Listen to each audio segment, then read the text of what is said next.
소망하는 자에게 새 힘을 주신다고 약속하셨습니다. 이번에 한번 같이 인사하고 축복하시죠. 새 힘 얻는 시간 되시기를 바랍니다.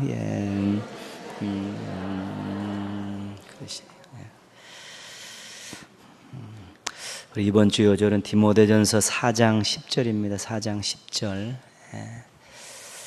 우리 또 많이 보았던 말씀인데 한번 같이 암송하고 잠깐 또 말씀 나누도록 하겠습니다. 이를 위하여 시작. 이를 위하여 우리가 수고하고 힘쓰는 것은 우리 소망을 살아계신 하나님께 둠이니 곧 모든 사람 특히 믿는 자들의 구주시라. 디모데전서 4장 10절 말씀. 아멘. 해도 안 되면 어쩔 수 없는 것이고요. 할 수 있는데 안 하면 섭섭한 것입니다. 그래서 자꾸 도전을 하셔야지 머리 회전도 되고 또 말씀이 자신도 모르는 그런 믿음의 자리에 이렇게 자꾸 쌓여가면서 그것이 힘이 되고 그렇습니다. 그래서 경건에 이르도록 내 자신을 연단하라. 이 요절이 들어있는 그 문단의 중요한 내용입니다. 경건 훈련하라는 것이죠. 경건 훈련을 하는 이유가 뭐 여러 가지가 있겠지만 하나님 보시기에 좋고 하나님 쓰시기에 좋은 일꾼이 되기 위해서 경건 훈련하라 그렇게 시작을 합니다. 우리의 신앙의 모습이 우리의 삶의 모습이 하나님 보시기에 좋으면 최고입니다. 근데 보시기에만 좋을 뿐만 아니라 쓰시기에도 좋으면 더 좋은 것이죠. 경건 훈련의 첫 번째 목적을 그렇게 시작을 하고 있습니다. 근데 경건 훈련에 대해서 전심전력하라는 것이죠. 수고하고 힘쓰라는 것입니다. 여기서 사용한 수고하고 힘쓰는 그런 단어들은 달리기 선수들이 골인점을 향해서 목표를 향해서 죽으라고 뛰는 그런 개념의 단어들입니다. 그러니까 뭐 대충 어영부영 그런 개념이 아니라 그냥 결승점을 향해서 힘차게 뛰는 그런 경주자들처럼 달리기 선수들처럼 그렇게 달리라 이제 그런 의미를 담고 있는 것이죠. 왜 전심전력해서 훈련해야 하는가? 첫 번째는 말씀드렸습니다. 하나님 앞에서 아름다운 모습으로 서기 위해서입니다. 그렇죠? 좋은 모습으로 쓰고 또 쓰시기 좋은 모습으로 쓸 수 있는 것, 그러기 위해서 매일매일 경건 훈련을 통해서 자신을 아름답게 가꾸어 가는 것이고요. 두 번째는 회방꾼들이 강력하게 도전해 오기 때문에 그렇습니다. 우리들의 신앙을 방해하고 우리들의 성장을 가로막는 그런 방해꾼들이 존재한다는 것이죠. 어디에 존재하냐면 마음속에 존재합니다. 때로는 교만해져서 때로는 방만해져서 자신의 신앙이 전부인 줄 알고 안주하는 그런 모습으로 있으면 반드시 문제가 생기게 되어 있기 때문에 내적인 적이 있고요. 외적으로는 세상적인 문화들이 만만하지 않습니다. 그리고 악한 세력들의 도전이 굉장히 거세지고 있습니다. 그래서 자신도 모르는 사이에 세상에 이렇게 동화되고 또 세상 것들이 자연스러워지기 시작하면 신앙 자체가 나중에는 실족할 수 있는 가능성이 많아진다는 것입니다. 그게 가장 무서운 것입니다. 자신도 모르게 세상의 가치와 세상의 주류 문화에 이렇게 동화가 되어서 이게 진리인지 비진리인지 알지도 못하고 신앙인지 비신앙인지 잘 헷갈려가지고 그냥 이렇게 묻어서 이렇게 판단하고 생각하고 가는 것, 그러다 보면 신앙에서 이탈하기가 쉽습니다. 목표를 잃지 않고 꾸준히 달려가지 않으면 그냥 같이 어우러져서 이렇게 신앙의 그런 색깔들도 생명력도 잃어버릴 수 있고, 또 요즘은 우리 같은 세상에서는 아주 악한 세력들이 강력하게 핍박을 통해서 우리를 해치는 것이 아니라 이 문화적인 세상적인 문화를 가지고 동화시켜 나가면서 신앙인들을 주저앉히려고 하고 있기 때문에 전심전력해 목표를 향해 전심전력하고 자기 자신을 부단히 연단하지 않으면 하나님 앞에서 좋은 모습으로 설 수 없고 또 신앙과 사명의 방해를 받아가지고 주저앉거나 실족하거나 뒷걸음치는 일이 생길 수 있다는 것입니다. 그래서 정말로 나를 구원해 주신 그 하나님 앞에 내가 아름다운 모습으로 서야겠다. 부족하지만 지금도 살아계신 하나님께서 나를 도와주시니까 그분 의지하고 신앙을 아름답게 가꾸어 가야겠다. 그래서 구주랑 살아계신 하나님은 같은 분입니다. 구원해 주신 하나님 감사합니다 마음 가지고 하나님 앞에 좋은 모습으로 서려고 경건훈련을 하고요. 또 때로는 부족하고 연약하기 때문에 자꾸 넘어지고 시행착오를 겪는데 그때 살아계신 하나님을 의지하고 도움을 요청하면 도와주시기 때문에 그분께 소망을 두고서 훈련을 하라, 이제 그런 내용입니다. 그래서 오늘보다 내일 하나님 앞에 더 좋은 모습으로 서겠습니다.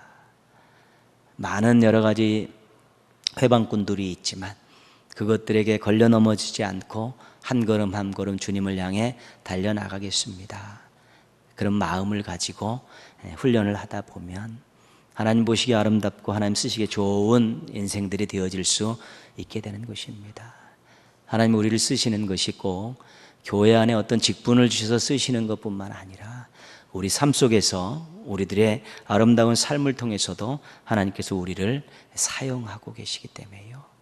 늘 경건훈련은 집에서 하는 경우가 많죠. 개인적으로 교회 와서 예배드리고 공부하고 그런 것들이지만 집에서 늘 깨어서 늘 노력하고 수고하면서 어디에 있든지 하나님 보시기에 아름답고 또 어디에 있든지 또 어떤 도전들에 대해서 아주 강하게 맞설 수 있는 그런 모습들을 갖게 되면 좋은 것입니다. 우리가 하나님 만날 날이 얼마 남지 않았습니다. 언제 만날지 모르지만 다 인생마다 하나님 만날 날은 다른데요. 실은 이제 얼마 남지 않았지요. 주님 만날 그날까지 내가 좋은 인생 살다가 좋은 신앙의 모습 가지고 주님을 만나겠다 이런 마음이 있으면 조금 더 기도 생활 충실히 하고요. 조금 더 삶 속에서 말씀대로 살려고 노력하시고요. 조금 더 힘든 일이 있을 때 옆에 있는 분 손잡고 함께 기도하며 노력하며 살게 되면 하나님 앞에 섰을 때 부끄럽지 않은 그런 인생들이 되어질 수 있게 되는 것입니다. 동인의 모든 가족들이 구원의 감격을 가지고 오늘보다 내일 더 좋은 모습으로 하나님 앞에 서겠다는 그런 각오를 가지고 경건훈련에 전심전력해서 하나님께 인정받는 멋진 성도들 되기를 주님의 이름으로 축복합니다. 성경에 나와 있는 또 여러 가지 많은 그 흐름들을 우리가 저는 또 앞으로 그렇게 계속 훈련할 기회들이 있을 텐데요. 우리가 최근 이 말씀을 보면서 앞에 부분은 조금 흐름을 잡아야 될 것 같아서요. 사사 시대 이후에 통일 왕국 시대가 오죠. 그래서 사울, 다윗, 솔로몬 이 세 명의 왕은 한 나라의 왕이었습니다. 통일 왕국 시대인데 솔로몬이 죽은 이후 남과 북으로 나눠집니다. 그때를 우리가 분열 왕국 시대라고 그러죠. 북왕국은 여로보암으로 시작해서 19명의 왕이 통치를 했다가 아수르에게 멸망을 당하고요. 남왕국은 솔로몬의 아들 르호보암으로 시작해서 20명의 왕이 통치하고 바벨론에게 멸망을 당합니다. 바벨론에게 멸망당하면서 많은 사람들이 포로로 잡혀갔습니다. 그래서 그때를 포로 시대다 그렇게 이야기합니다. 근데 예레미야서에서는 이 포로 시대를 70년으로 예언을 했습니다. 70년 동안 하나님께서 이 거룩한 땅을 더럽힌 백성들을 쫓아내신 것입니다. 우상을 섬긴 백성들을 이방신 섬겨보라고 쫓아내신 것입니다. 70년이 찼을 때 이제 하나님께서 약속하신 대로 백성들이 다시 본국으로 돌아오게 되죠. 그것이 바로 귀한 시대라 그렇게 이야기합니다. 귀한 시대. 고레스 왕 때 총독 스룹바벨과 제사장 여호수아가 1차로 귀환을 합니다. 그때 돌아와서 성전을 짓죠. 근데 성전의 기초를 놓고 14년 동안 성전 건축이 중단됩니다. 그때 학개와 스가랴 예언자가 나타나서 예언을 하고 다시 성전을 완공하게 되는 것이죠. 아닥사스다 왕 때 율법학자요 제사장인 에스라가 2차로 귀환을 합니다. 그래서 그가 말씀의 백성, 말씀 공동체를 세우려고 굉장히 노력을 하게 되죠. 그리고 13년 후에 아닥사스다 왕 때 총독 느헤미야가 그때 3차로 귀환을 합니다. 그래서 예루살렘 성벽을 다시 증축하게 되는 것이지요. 그리고 10년 후에 말라기 선지자가 나타나서 마지막 예언을 하고 이제 구약과 신약 사이에 400년이라는 암흑기가 있게 되는 것입니다. 그러니까 지금 우리가 살피는 지난주부터 살핀 내용은 포로 귀환 시대입니다. 그래서 스룹바벨과 예수아에 대해서 말씀을 드렸죠. 1차 귀환을 했습니다. 오늘 우리는 2차 귀환, 3차 귀환 이렇게 한꺼번에 섞여 있는 에스라와 느헤미야에 대해서 같이 한번 생각해 봅니다. 오늘 말씀은 수문 앞 광장의 사경회 이런 제목을 붙일 수 있는 내용입니다.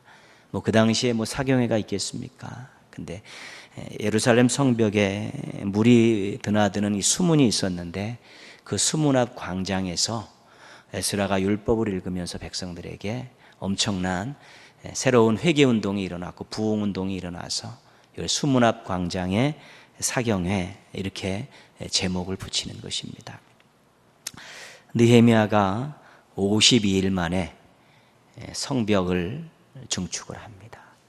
그리고 지도자들을 세우고 제사장과 레위인들을 다 정확하게 배치를 해서 모든 것들을 다 마무리를 줬습니다. 스룹바벨과 여호수아에 의해서 성전이 지어졌고요.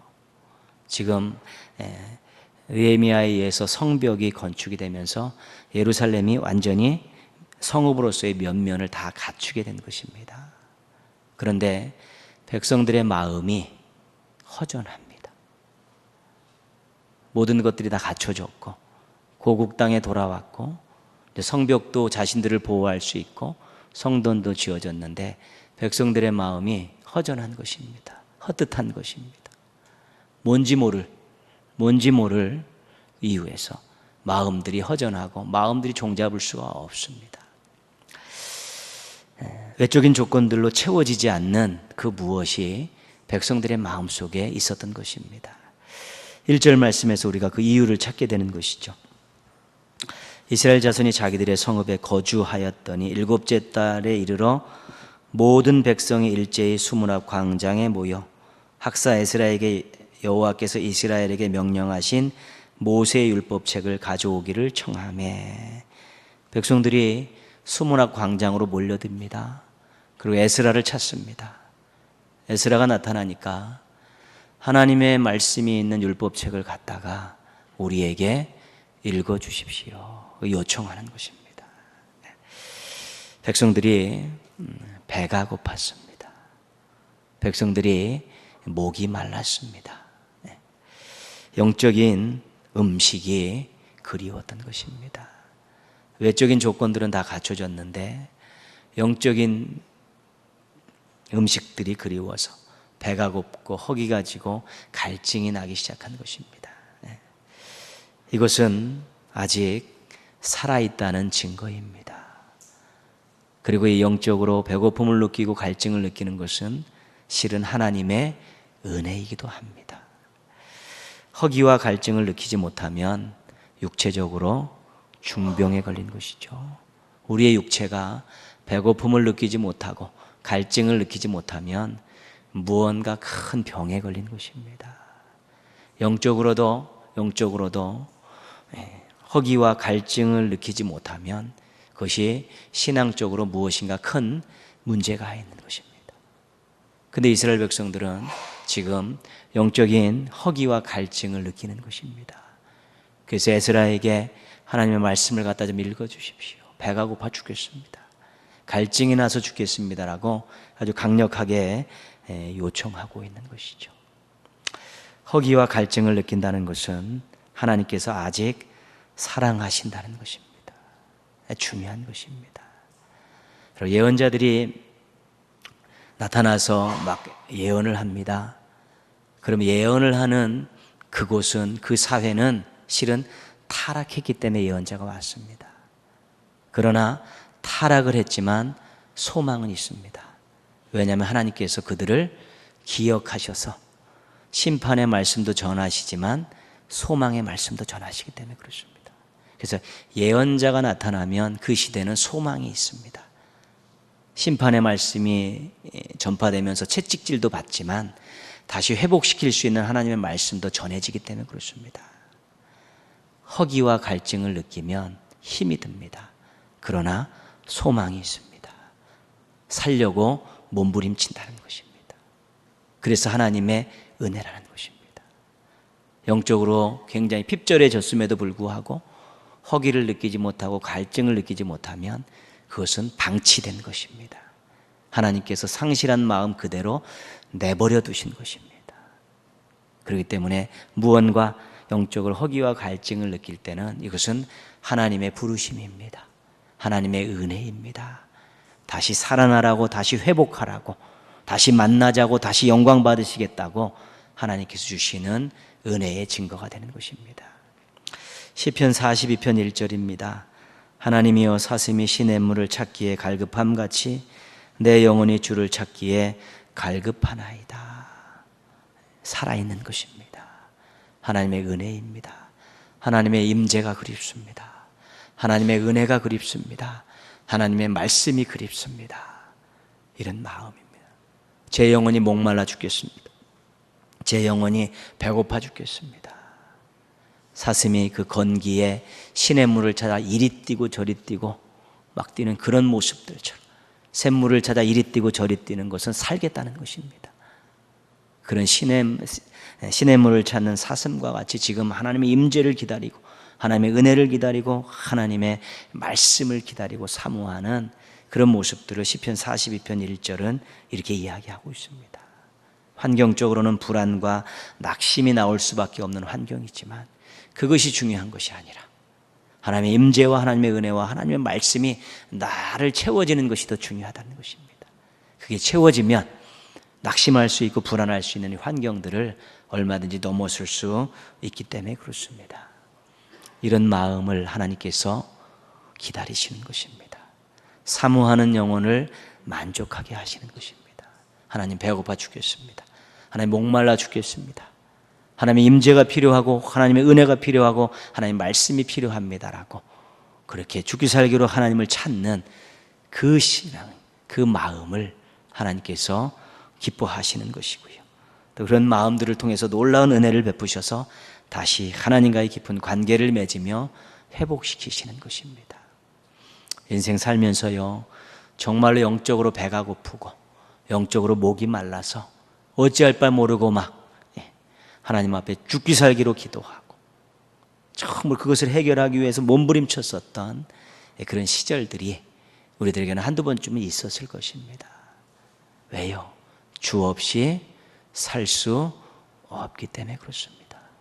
주 없이 살 수 있으면 그런 갈증들과 그런 배고픔으로 길길이 뛰지 않습니다. 그냥 그저 그렇게 살면 되니까요. 허기와 갈등을 느끼지 못할 때 조심해야 됩니다. 왜냐하면 신앙의 바닥이 드러나기 때문에 그렇습니다. 쩍쩍 갈라지는 그 심령의 신앙의 바닥들이 드러나는 것이지요. 그래서 허기를 느끼고 갈증을 느끼는 것만큼 귀한 것은 없습니다. 하나님이 주신 마음이고요, 하나님께서 다시 교제하기를 원하셔서 주신 귀한 선물이기 때문에 그렇습니다. 하나님에 대해서, 하나님의 은혜에 대해서, 하나님의 말씀에 대해서 허기와 갈증이 사라지지 않는다면 우린 늘 주님 붙들고 살고 주님 바라보고 살고 간구하며 살 수 있게 되면 하나님과 손잡고 가는 것입니다. 하나님으로부터 귀한 것들이 끊임없이 공급되는 것이고요, 샘처럼 솟아나는 기쁨의 샘 속에서 우리가 그 물을 마시며 살아갈 수 있게 되는 것입니다. 하나님 주시는 귀한 은혜와 사랑과 말씀 때문에 우리 허기와 갈증을 늘 해결하고 또 더 충만하고 풍성한 삶을 살아가는 우리 행복한 성도들 되기를 주님의 이름으로 부탁드리겠습니다. 7월 첫째 날 에스라가 율법책을 가지고 말씀을 알아들을 만한 백성들 앞에 섭니다. 5절 말씀 한번 보시죠. 5절 말씀 같이 한번 읽겠습니다. 에스라가 모든 백성 위에 서서 그들 목전에 책을 펴니 책을 펼 때에 모든 백성이 일어서니라. 백성들이 율법책을 쫙 피니까 자리에서 딱 일어난 것이죠. 그 말씀에 대한 예의인데요. 말씀에 대한 예의라기보다는 말씀을 주시는 하나님에 대한 예의입니다. 그렇죠. 여러분 스코틀랜드나 이런 개신교들이 처음 시작된 그런 곳에 가보면요, 지금도요 말씀을요 서서 듣습니다. 전통적으로 그렇습니다. 어떻게 하나님 말씀을 앉아서 듣는가? 우리가 지금 반대가 되는 것입니다. 원래 이렇게 딱 앉아서 가르치고 스승이 제자들은 쓰고 이런 개념이죠. 근데 우리가 하나님 말씀을 들으러 왔다라는 분명한 목적이 있으면 어떻게 하나님 말씀하시는데 우리가 앉아 있을 수 있겠습니까? 그것이 초기 기독교인들의 생각이었습니다. 하나님 말씀하시는데 어떻게 앉아서 들을 수 있습니까? 서서 듣는 것이죠. 그게. 그러니까 그런 식으로 경건의 훈련들을 그렇게 했었다는 것이죠. 그것이 말씀을 다 일어나시 말씀하십시오. 듣겠습니다. 이런 자세로 율법책을 딱 피니까 백성들이 전부 일어나 있는 것이죠. 근데 자세히 읽어보면 앉았다는 말이 없습니다. 새벽부터 정오까지 말씀을 읽는데 앉았다는 그런 표현이 안 나오죠. 그게 초창기의 그런 신앙의 모습들은 전부 하나님 말씀에 대해서 말씀하십시오. 제가 듣겠습니다라는 기본적인 태도가 있었다는 것이죠. 우리가 앉아서 듣지만 그 마음만큼은 항상 변치 않아야 되죠. 본인의 개인 시간에 말씀을 펴고 앉아서 읽을 때든지 또 말씀을 들을 때든지 항상 마음속에는 말씀하십시오. 듣겠습니다라는 그런 기본적인 예의를 갖춘 마음과 겸손한 마음, 하나님 앞에서 그런 마음을 가질 때 그 마음이 하나님 보시기에 좋고요, 말씀 받기에 좋은 마음이 될 수 있는 것입니다. 그냥 말이고 소리라고 생각하면 쉽게 생각하고 지나쳐버리게 되는 것이죠. 그러나 하나님 말씀하십시오. 제가 지금 읽습니다. 하나님 말씀하십시오. 제가 지금 듣습니다. 그런 마음을 가지고 말씀을 읽고 듣는 것과 그냥 아무 생각 없이 말씀을 읽고 듣는 것과는 천지 차이입니다. 그것은 말씀을 받아들이는 그런 것이 전혀 다를 수밖에 없는 것이지요. 3절 말씀 조금 앞부분으로 가시면요, 같이 한번 읽겠습니다. 수문 앞 광장에서 새벽부터 정오까지 남자나 여자나 알아들을 만한 모든 사람 앞에서 읽음에 뭇 백성이 그 율법책에 귀를 기울였는데, 그죠? 에스라가 그 율법책을 읽어주니까 막 귀를 기울이고 있죠. 거기 보면 새벽부터 정오까지 그렇게 돼 있죠. 새벽을 6시라고 하면 7, 8, 9, 10, 11, 12, 한 6시간 정도 되는 긴 시간인데 그들이 어떻게 했다고 이야기하냐면요, 율법책에 귀를 기울였는데, 그죠? 그리고 우리가 어떤 단어를 쓰냐면 보통요 경청했다 그렇게 쓰죠. 경청했다, 그죠? 경청했다. 이것은 사모함이 있는 태도들입니다. 허기와 갈증들이 있기 때문에 폭풍 흡입할 준비들이 되어 있는 것입니다. 물론 그 시대는 말씀을 읽어주지 않으면 도저히 들을 수 없는 시대죠. 우리처럼 성경을 가지고 있는 시대가 아니니까 누군가 읽어줘야지, 누군가 해석해줘야지 알던 시대였기 때문에 그들이 말씀을 듣면서 폭풍 흡입을 하려고 아주 경청하고 있는 것입니다. 이 하나님의 말씀이고 나에게 주시는 말씀이라는 생각을 가지고 아주 집중해서 서서 예의를 갖추면서 그 말씀에 아주 집중하고 있는 것이지요. 우리가 말씀을 받는 것에 대해서 보통 세 가지 것을 가지고 비유를 설명하죠. 돌, 종이, 스펀지, 그렇습니다. 돌은 그냥 겉만 이렇게 물로 적셔지고요, 종이는 자기가 딱 먹을 만큼만 딱 먹으면 더 받아들이지 않죠. 스펀지는 쭉쭉쭉 해서 받아들인다는 것이죠. 그 말씀을 어떻게 듣냐? 돌처럼 이렇게 겉만 들을 수 있고요, 종이처럼 필요한 것만 어느 정도 받으면 닫혀지는 스펀지처럼 계속 빨아들일 수 있다는 것입니다. 근데 이 백성들이 갈급함이 있었기 때문에 경청하고 있는 것이죠. 한 자라도 놓칠세라 경청하고 있는 것입니다. 그런 모습들, 그런 사모함과 그런 열정의 모습들이 참으로 귀한 모습들이죠. 그게. 그래서 우리가 말씀이 너무 흔해진 것도 어떻게 보면 복도 되지만 또는 안타까움도 되는 것입니다. 지금도 성경이 보급되지 않은 곳에 성경을 받을 때 너무 좋아가지고 가보로 여기고 막 이렇게 막 마르고 닳도록 막 읽고 또 돌려보고 막 이런 때에 그런 사람들과 집에 한두 권, 세 권씩 몇 권씩 꽂혀 있고 어지간한 성경을 볼 수 있는 이 시대에 누가 더 사모함과 갈급함으로 말씀을 읽을까, 말씀을 들을까 생각해 보면 어떤 면에서는 이 시대가 정말 안타까운 시대일 수도 있는 것이죠.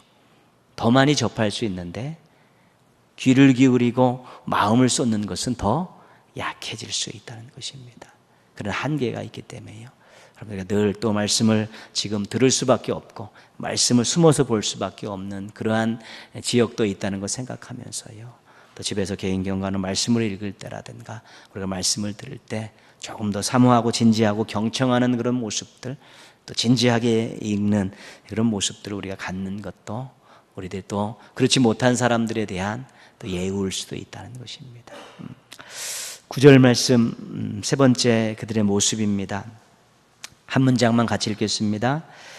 백성이 율법의 말씀을 듣고 다 우는지라. 그렇죠? 섰습니다. 그 다음에 경청하고요. 세 번째 반응은 뭐냐면 운다는 것이죠. 운다는 것이죠. 왜 울었을까요? 왜 울었을까요? 네.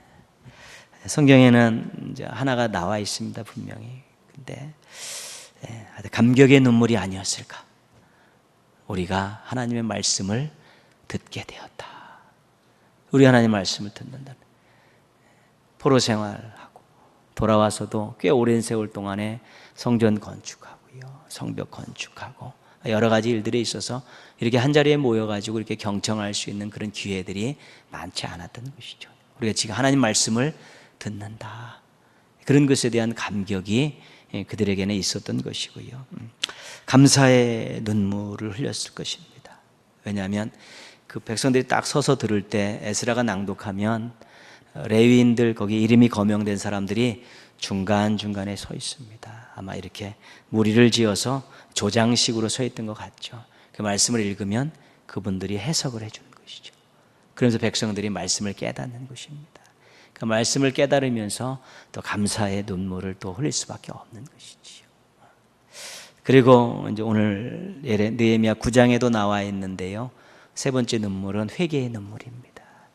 9장에 가면 그들이 자복하죠. 죄를 자복하고 막 회개의 눈물이죠.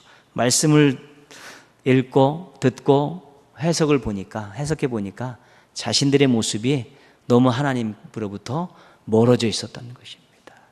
그걸 깨닫고 자복하고 회개의 눈물을 흘리고 있는 것이지요. 혹시 그 눈물이 그립지는 않습니까? 혹시 눈물을 흘리고 싶지 않습니까? 어디서요? 말씀 앞에서 기도하다가 자신의 처지가 너무 하도 불쌍해서 우는 그런 거 말고요.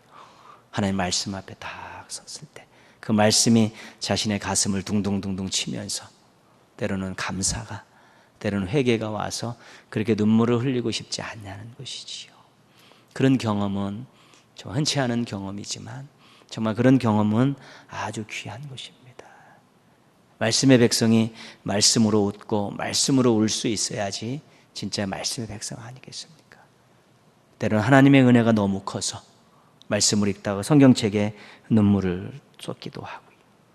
때로는 말씀 속에서 자신을 비춰볼 때 너무 한심해서 하나님 앞에 회개의 눈물을 흘리면서 또 성경에 눈물을 쏟는 그런 경험들은 아주 귀한 것입니다. 그런 것들을 한번 우리가 그리워해보고 또 한번 또 그렇게 해달라고 한번 하나님 앞에 기도하는 또 그런 모습들도 필요할 것 같습니다. 왜냐하면 이게 하나님의 은혜와 사랑을 담고 있는 보고 아닙니까? 여기가 이것이 우리의 신앙과 삶을 비춰볼 수 있는 거울 아닙니까? 그런 그 말씀 속에서 하나님의 은혜와 사랑을 발견하게 될 때, 그 말씀에 비춰서 자신의 죄된 신앙과 삶의 모습들을 발견하게 됐을 때, 눈물을 흘리지 않을 수 없다는 것입니다. 그런 것들이 굉장히 필요하고, 그렇지 않더라도 눈물이 예전에 비해 많이 사라진 것은 사실입니다. 저도 그렇고요. 또는 어떤 기도회라든가 어떤 무슨 집회 속에서 그런 부분들이 굉장히 약화된 것은 사실입니다.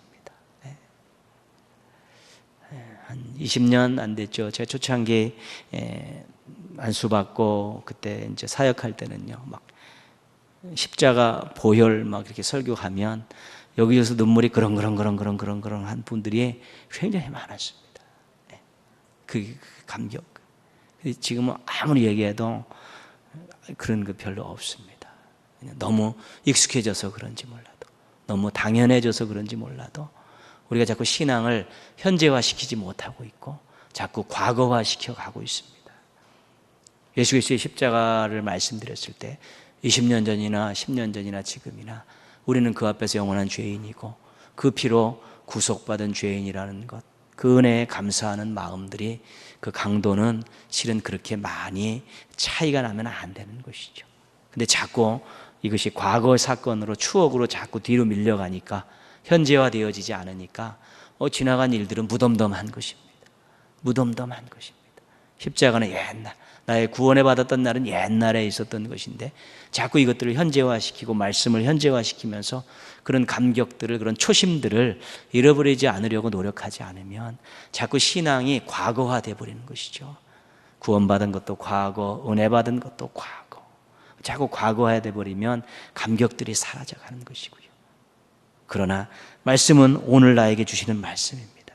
요한복음 3장 16절을 20년 전에 읽을 때는 그때 오늘 나에게 주시는 말씀이지만 2016년 읽은 그 말씀은 오늘 나에게 주시는 말씀입니다. 항상 신앙과 말씀의 현재화를 누리면서 감격을 잃어버리지 않으려고 굉장히 노력할 수 있어야 되는 것이죠. 자꾸 과거의 사건으로 돌려버리면 감격이 없습니다. 그리고 그것이 현재의 사건에 엄청난 힘을 실어주지 않습니다. 그리스도는 어제나 오늘이나 영원토록 동일하신 분입니다. 하나님 말씀은 오늘 이 성경을 통해서 나에게 말씀하시는 것입니다. 그렇기 때문에 늘 말씀의 현재와 신앙의 현재화를 잃어버리지 않아야 되는 것이죠. 내가 오늘 아침 일어났을 때 나는 오늘 하나님과 새로운 교제를 시작한다는 마음으로 하나님께 하루를 맡기고, 그 손잡고 가는 하나님은 20년 전에 나의 손잡았던 하나님과 또 다른 하나님이시죠. 오늘 나와 함께하는 하나님이시라는 것이죠. 오늘 주시는 은혜는 새 은혜라는 것입니다. 평생 한 번밖에 없는 새 은혜라는 것이죠. 그러한 신선함과 그러한 감격들, 그런 초심들을 잃어버리지 않을 때 우리 눈에서도 눈물이 흐를 수 있게 되는 것입니다. 항상 내 신앙을 현재화, 말씀을 현재화시켜서 하나님을 지금 오늘 이 순간에 만나려고 노력하시면 아마 우리도 감격해서, 감사해서, 또 회개하면서 또 우리 눈에도 눈물이 흐를 날이 반드시 오게 될 것입니다. 말씀 앞에서 눈물 흘리기를 소망하고 또 눈물을 흘리면서 현재 함께 하시는 하나님의 크신 은혜 가운데에서 행복한 발걸음들을 걸어가시기를 주님의 이름으로 축원합니다. 우리가 이 상황에서 중요한 사실 한 가지를 발견하는데요, 이 수문 앞 광장의 사경회에 에스라와 느헤미야가 같이 있었다는 것입니다. 어디서 볼 수 있습니까? 9절 말씀 보시면요, 백성이 율법의 말씀을 닫고 다 우는지라, 누가 나옵니까? 총독 느헤미야와 제사장 겸 학사 에스라와 백성을 가르치는 레위 사람들이, 그죠? 느헤미야와 에스라가 이 수문 앞 광장의 사경회에 주도적인 역할들을 한 것입니다. 총독이었기 때문에 장소를 마련하고 모든 질서를 잡는 이런 일들, 또 재반일을 다 준비하는 것은 아마 느헤미야의 몫이었었고요, 말씀을 읽고 해석해 주는 것들을 준비했던 것은 에스라의 몫이었을 것입니다. 그래서 에스라가 13년 먼저 와서 준비하고 있었습니다. 느헤미야가 13년 후에 성벽을 마친 후에 두 지도자가 한 마음으로 해서 수문 앞 광장의 사경회를 통해 백성들을 다시 한번 말씀으로 초청하고 그들이 말씀을 듣고 깨닫고 말씀의 백성으로 거듭나게 하는 놀라운 역사를 이루게 되었다는 것입니다. 조금 앞에 가셔서요, 에스라 7장 10절 조금 앞으로 가시면 에스라 7장 10절이 있습니다. 에스라 7장 10절 같이 한번 읽겠습니다. 에스라 7장 10절입니다. 저 앞에 가셔서요.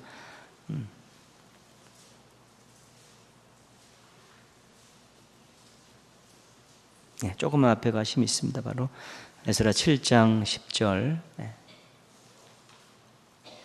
같이 읽겠습니다.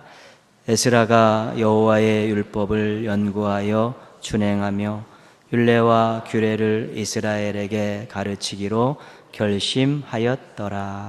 아멘. 에스라는 율법에 충실한 사람입니다.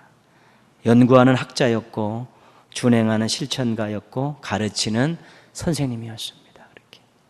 그래서 그 말씀을 사랑하고 말씀에 순종하고 말씀의 능력을 믿은 사람인데 이 말씀 사랑을 백성 사랑으로 연결시킨 사람입니다. 자기가 그 말씀을 사랑하고 그 말씀을 백성들에게 가르치면서 백성들이 말씀의 백성으로 서는데 큰 역할을 감당했던 것이고요. 조금 뒤로 하셔서 느헤미야 5장 15절로 가겠습니다. 느헤미야 5장 15절 조금만 앞으로 뒤로 오시면요. 느헤미야 5장 15절 같이 한번 읽겠습니다. 나보다 먼저 있었던 총독들은 백성에게서 양식과 포도주와 또 은 40세겔을 그들에게서 빼앗았고 또한 그들의 종자들도 백성을 압제하였으나 나는 하나님을 경외함으로 이같이 행하지 아니하고. 느헤미야는 하나님을 경외한 사람들입니다. 그 이전 총독들은 착취하고 압제했습니다. 백성들은. 근데 느헤미야는 그렇게 하지 않았습니다. 왜냐하면 하나님께서 그렇게 하지 말라고 하셨기 때문에 그렇습니다. 그래서 이 말씀 순종을 백성 사랑으로 연결시킨 사람이 느헤미야입니다. 에스라는 제사장의 자리에서, 느헤미야는 총독의 자리에서 하는 일이 달랐습니다. 그러나 똑같이 그들은 하나님의 말씀을 사랑했고 하나님 말씀대로 살려고 몸부림을 쳤습니다. 그런 사람들이 둘이 합쳐지니까 백성들에게 엄청난 하나님의 은혜가 쏟아지는 장을 열을 수 있었다는 것입니다. 우리도 마찬가지입니다. 삶의 자리가 다 다릅니다. 직업도 다르고 하는 일도 다릅니다. 그런 하나님께서 맡겨주신 자신의 자리에서 우리가 하나님을 사랑하고 말씀대로 살려고 몸부림치는 것입니다. 그리고 함께 모여서는 그 정신, 그 삶의 태도를 가지고 하나님 기뻐하시는 일들을 또 이렇게 하는 것입니다. 거기에서 놀라운 역사가 일어나게 되는 것입니다. 그래서 우리가 교회에서 말씀을 듣고 말씀을 배우고 삶의 자리에 돌아가서는 그 자리에서 말씀에 순종하려고 노력하는, 말씀대로 살아가려고 노력하는 그런 모습들이 반드시 있어야 되는 것입니다. 그게 신앙입니다. 그게 건강한 신앙입니다. 그래서 말씀대로 살고, 못 살았으면 또 교회 와서 회개하고 또 서로 나누고 서로 힘없고 또 다시 배우고 가서 말씀대로 살고, 그 말씀대로 살려 하나님 사랑, 말씀 사랑의 백성들이 모여서 또 교회에 오면 또 직분에 따라서 은사에 따라 서로 힘을 합해서 하나님 기뻐하시는 일들을 하게 될 때 그 열매가 좋은 열매들이 맺히는 것입니다. 그래서 하나님께 기쁨을 드리고 주변에 있는 사람들에게 유익을 끼치는 삶을 살아갈 수 있게 되는 것입니다. 교회에서 말씀을 배우시고 말씀을 깨닫고요, 결단하시는 것이고요, 삶의 자리에 들어가서는 말씀대로 살려고 노력하는 것입니다. 그게 안 되면, 또 그것 때문에 실수하면 또 불이 나게 또 교회에 뛰어와서 새벽을 깨우든지 개인 시간을 갖고 또 하나님 앞에 기도하고요, 하나님 말씀대로 살려고 하는데 잘 안 됩니다. 힘을 주십시오. 그리고 또 가서 그렇게 살고요. 그래서 말씀에 순종하고 와서 드리는 예배하고, 말씀 생각 하나도 안 하고 자기 감정대로 자기 뜻대로 살다 와서 예배 드리는 거하고는 그 감격이 전혀 다를 수밖에 없는 것입니다.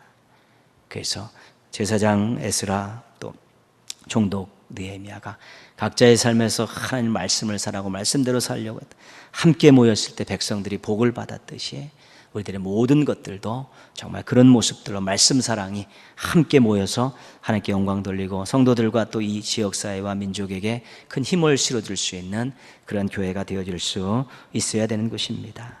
순종으로 하나님을 기쁘게 하십시오. 그리고 협력함으로 주변에 있는 성도들과 사람들을 유익하게 하십시오. 그것이 하나님 사랑, 이웃 사랑에 있어서 아주 중요한 공식과 같은 것입니다.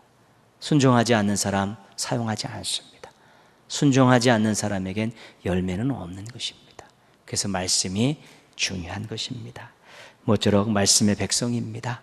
말씀에 순종해서 하나님을 기쁘시게 해드리고 말씀에 순종하며 협력해서 주변에 있는 사람들과 공동체를 유익하게 하는 멋지고 아름다운 성도들 되시기를 주님의 이름으로 축원합니다. 아멘. 같이 기도하겠습니다.